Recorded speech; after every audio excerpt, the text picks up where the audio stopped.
Quero saudar a todos os alunos do Instituto Bíblico da Igreja Cristã Maranata com a paz do Senhor Jesus.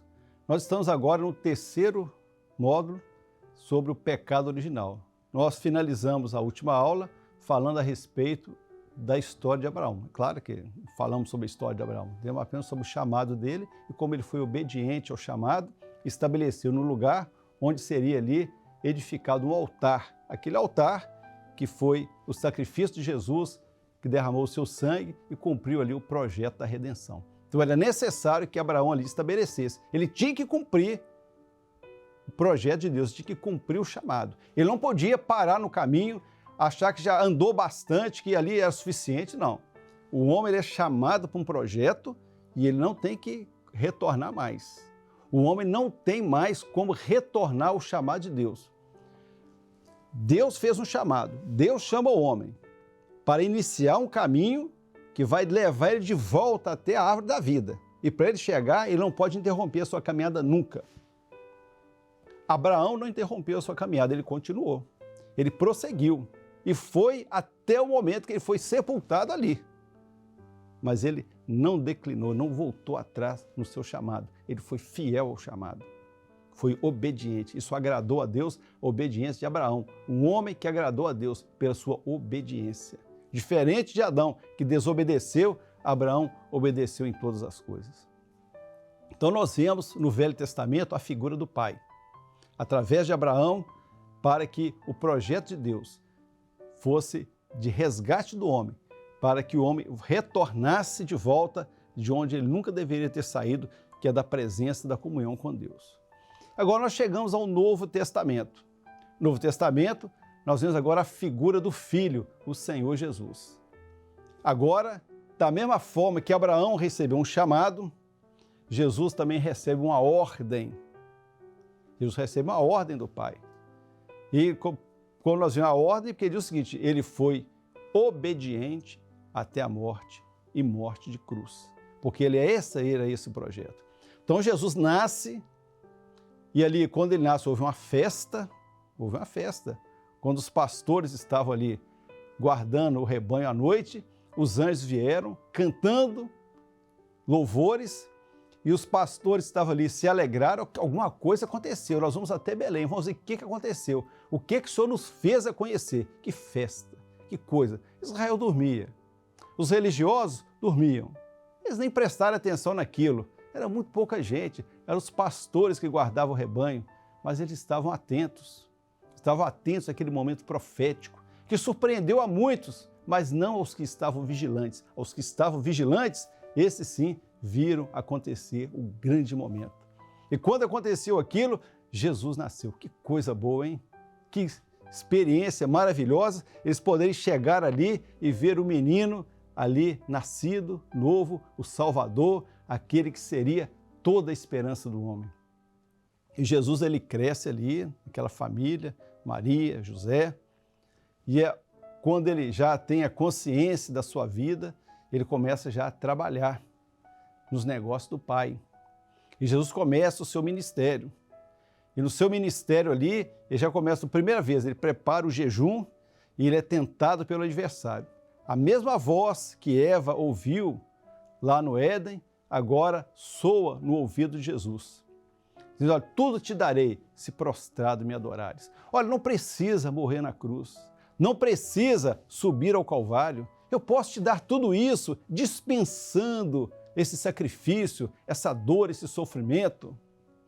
Na verdade, o que o adversário ofereceu a Jesus era o mundo de volta sem que ele precisasse morrer.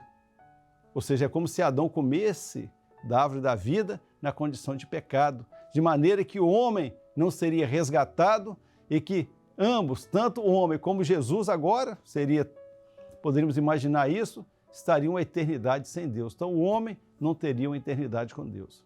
Mas Jesus repreendeu, porque Jesus estava ali sob ordem do Pai.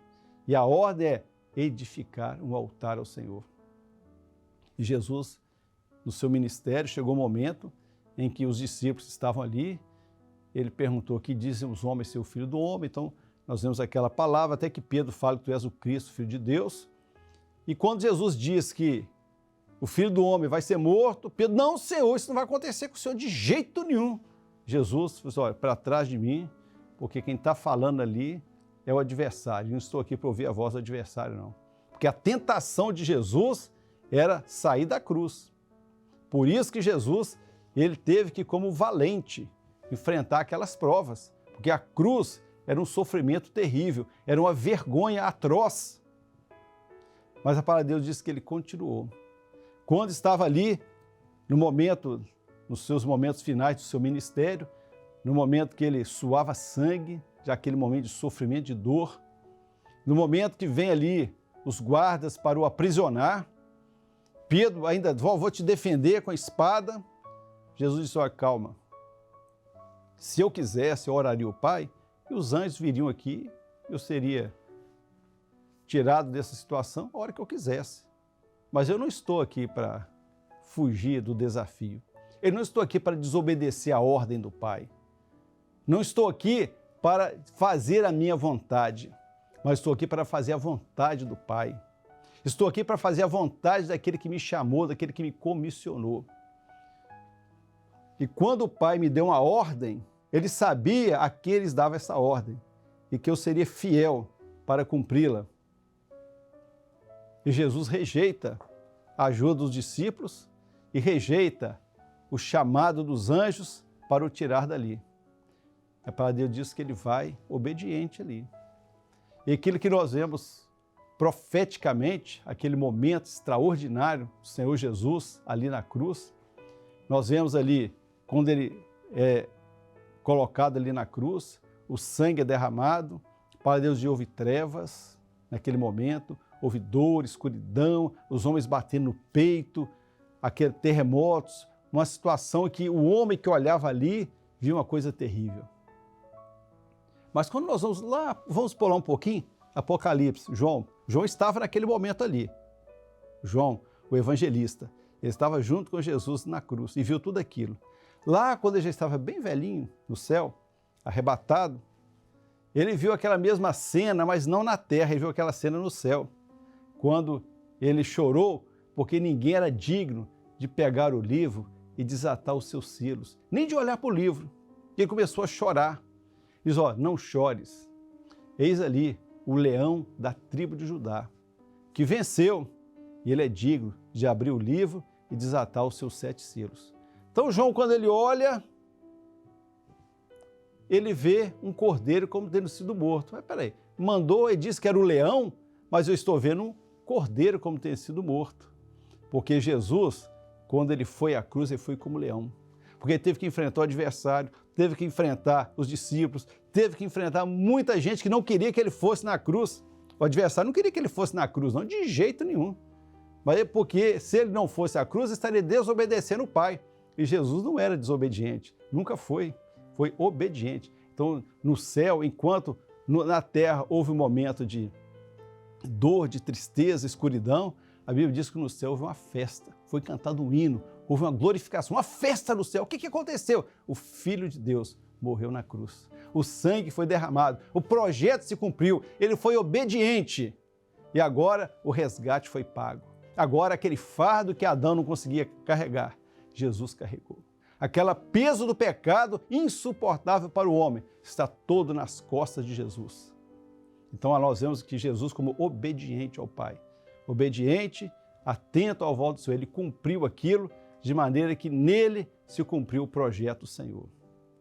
Agora, depois do Novo Testamento, nós vemos agora a história da igreja. Nós vemos a ação do Pai, a ação do Filho, agora vamos ver a ação do Espírito Santo. Agora, Jesus ele volta ao Pai, vai para os céus, mas o seu Espírito ele é derramado aqui. Pentecostes, ele é derramado sem medida. E ali há aquele transbordar, e que transborda até hoje em nossos corações. Aí começou a ação do Espírito Santo. E essa ação que começou no Pentecoste continua até hoje. Porque olha só, o caminho da árvore da vida estava impedido por causa da desobediência, por causa do pecado. Mas Jesus agora abre um novo e vivo caminho. O caminho é aberto. Então o homem que foi expulso do Éden, agora o caminho de volta ele é feito pelo sangue de Jesus. Agora Jesus, ele é o caminho. Jesus agora é onde nós vamos caminhar e andar nele. Andar até quando? Até chegarmos. Não paramos, não podemos parar, é o caminho dinâmico. Quando é que você vai parar? O dia que eu chegar. Alguns irmãos nossos já chegaram. Deus já os chamou, alguns novos, alguns velhos, alguns pouco tempo, outros mais tempo, mas a verdade é que muitos irmãos nossos chegaram. E nós vamos chegar também. Talvez, quem sabe, todos juntos, no abrir e fechar de olhos ao toque da última trombeta. Mas a verdade é que Jesus foi obediente, mas agora vem o Espírito Santo. O Espírito Santo é derramado. Aí nós vemos como que ele agia na igreja. Agora é a ação do Espírito Santo na igreja. E o exemplo nós temos do apóstolo Paulo. Paulo, ele era perseguidor da igreja, o homem que ouvia falar de Paulo, todos temiam, era um homem que causava pavor nas igrejas.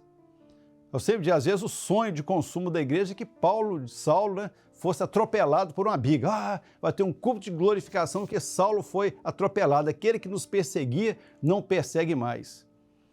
Mas a misericórdia de Deus é maior do que aquilo que nós queremos. Então Paulo, um dia, a caminho de Damasco, ele estava no caminho dele. O caminho dele era perseguir, era matar, era prender, era atormentar os servos de Deus. E o caminho que ele estava o conduzia a Damasco. Mas neste caminho, ele encontra com a luz, que ofusca o sol no esplendor do dia. Ele cai por terra. Quando ele cai por terra, aí nós vemos como é que a expressão obediência ela é extraordinária. Ele ouve uma voz e ele retruca essa voz dizendo, Senhor, quem és tu, Senhor? Olha só, ele já chama Jesus de Senhor naquele momento, entendendo que é uma soberania de Deus sobre a vida dele. Eu tenho um Senhor sobre mim. Isso que é conversão, hein? Conversão rápida. Senhor, quem és tu, Senhor? Eu sou Jesus a quem tu persegue. Dura é para ti recalcitrar contra os aguilhões. Ele diz, Senhor, o que que eu faça? A partir de agora, acabou minha vontade. O meu caminho não é Damasco mais. O meu caminho agora é o teu caminho. O meu caminhar agora vai ser seu, não é meu mais. Agora o Senhor vai dizer, eu vou para onde? Olha só, você já viram conversão mais rápida do que essa? Definido.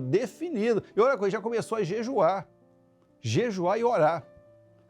Até que ele volta à visão.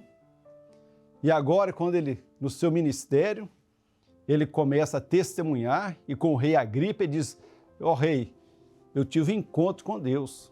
Naquele encontro eu recebi uma ordem, porque agora eu tinha um Senhor a quem obedecer. E eu não fui desobediente à voz que ouvi.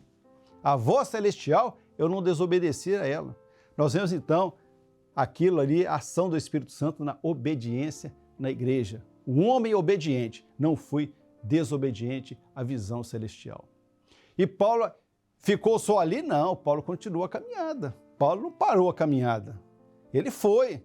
Até que diz, olha, combati o bom combate. O testemunho dele. Que bom combate, hein? O que você teve no seu bom combate? Eu tive nudez, eu tive espada, eu tive espancamento, eu tive naufrágio, eu passei frio, eu passei fome, eu fui preso, espancado. Foi bom, Paulo? Claro que foi bom, porque foi a vontade de Deus na minha vida. E se eu fiz a vontade de Deus em obediência, é bom. Se fosse a minha vontade, se fosse eu que tivesse causado isso, mas não fui eu que causei isso. Isso foi a vontade de Deus. Se a vontade de Deus se cumpriu na minha vida, foi bom combate. E a sua carreira, Paulo? Eu acabei, eu não parei pelo caminho. Afinal de contas, eu não posso. O caminho é até chegar. Combati o bom combate, acabei a carreira. E a fé? Não, a fé eu guardei. A carreira terminou, mas a fé não termina, que a fé não é minha. A fé ela vai voltar comigo com o Pai. Pois agora, desde agora, eu estou aguardando a coroa da justiça que o justo juiz me dará naquele dia, não só a mim, mas todos que amarem a sua vida. Então nós vemos ali estabelecido o quê? O projeto de Deus. O Pai, o Filho, o derramado do Espírito Santo, o homem agora de volta para casa. É isso que nós fazemos, voltamos para casa. E nós vemos agora que no retorno é algo extraordinário. O texto lá em Apocalipse diz o seguinte, o que vencer, né?